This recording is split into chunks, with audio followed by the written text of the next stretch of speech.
Look around the room you are in right now. Count the objects designed to fail. Your smartphone with the battery you cannot replace.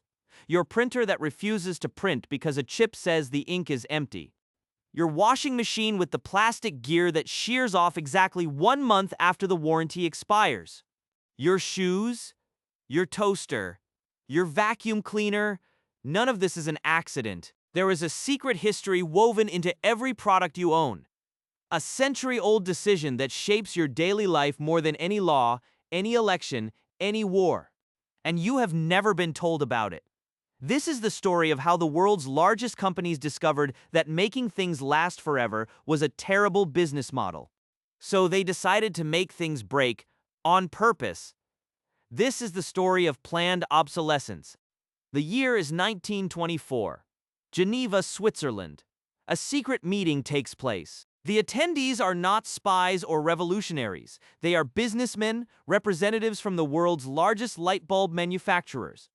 At this moment, light bulbs are a miracle of engineering. In a fire station in Livermore, California, a bulb has been burning continuously since 1901. It still works today, over 1 million hours of light. Almost no one knows this is possible. The men in Geneva know, and it terrifies them. A light bulb that lasts forever is a light bulb you sell once. A light bulb that burns out after 1,000 hours is a light bulb you sell again and again and again. The math is cold and simple, so they form a cartel. They call it the Phoebus cartel, a name chosen to sound classical, noble, harmless. Their agreement is precise. All member companies will engineer their bulbs to fail after no more than 1,000 hours of use. Engineers who had been racing to make bulbs last longer were ordered to make them burn out faster. Bulbs that exceeded the limit were fined. Factories were inspected. Quality control was inverted. A good bulb was now a bulb that died on schedule. The first global conspiracy of planned obsolescence was born in a Swiss boardroom, and it worked so well that every industry on Earth took notes. The engineers resisted. These were men who had devoted their careers to solving one problem: how to make a filament glow without burning up. They had pushed tungsten to its limits. They had perfected vacuum seals. They had chased durability like a holy grail. And now their bosses were telling them to stop, to deliberately make their work worse. Whistleblowers leaked documents. A General Electric engineer wrote that the cartel was a violation of every principle of honest manufacturing. But the cartel held. The fines for non-compliance were steep. The market was divided geographically like a drug cartel's territory. The consumer never knew. They just noticed that light bulbs seemed to burn out faster than they used to. They blamed cheap manufacturing. They blamed wartime shortages. They blamed themselves for buying the wrong brand. They never imagined the truth. That the short life of their light bulb was not a bug. It was the product. The Phoebus cartel collapsed in the 1940s. The war shattered the alliance, but the idea did not die. It mutated. It spread. In the 1950s, a young industrial designer named Brooks Stevens gave the strategy its name: planned obsolescence. He did not whisper it in secret. He announced it proudly at a conference in Minneapolis. He told the audience that companies should design products that would become obsolete before they wore out. Not broken, just unfashionable, desirable but disposable. He called it instilling in the buyer the desire to own something a little newer, a little better, a little sooner than is necessary. The audience did not gasp. They took notes. This was the moment planned obsolescence stopped being a secret conspiracy and became a public business philosophy. A legitimate strategy taught in business schools and praised in boardrooms. The unpopular bet was simple: make quality a sin. Make durability a mistake. Make the temporary permanent. The decades that followed were a laboratory. Detroit perfected the annual model change. A car from 1955 looked dated in 1956. Not because it stopped working, because the tail fins were wrong. The chrome was last year's chrome. The consumer was trained to see the perfectly functional machine in their driveway as somehow inadequate. The nylon industry faced a crisis. Their stockings were too strong. Women bought them once and never came back. So chemists were ordered to weaken the fibers, make them run, make them snag. A product that was too good was a product that failed the company. Apple perfected the sealed battery, a beautiful phone, impossibly thin, with a battery glued inside so that after 400 charge cycles, the device became a paperweight. Repair requires special tools Apple will not sell you. The independent repair shops are demonized as unsafe. The message is clear. Buying a new one is easier. Buying a new one is the point. Printers join the game.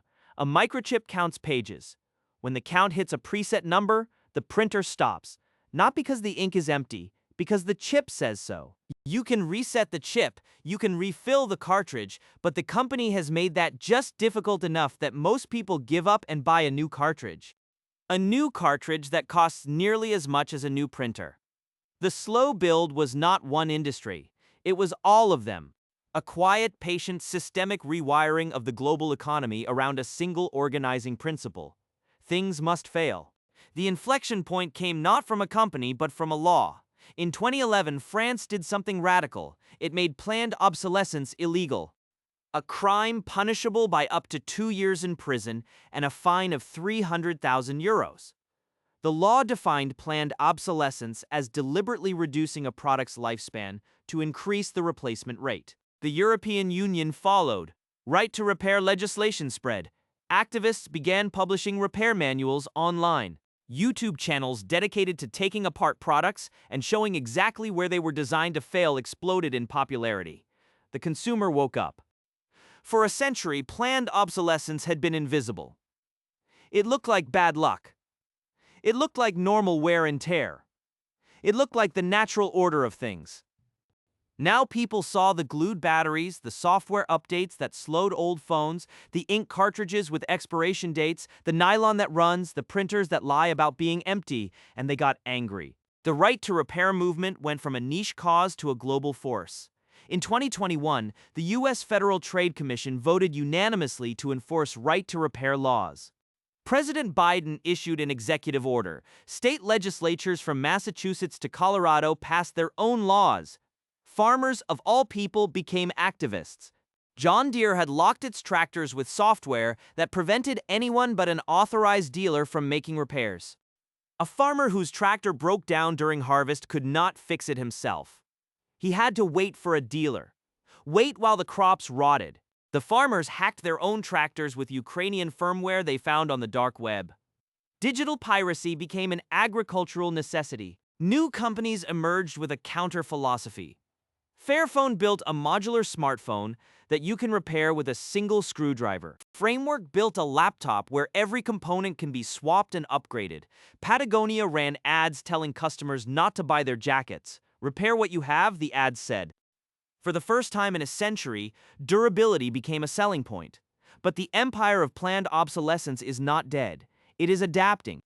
Software has become the new weak point.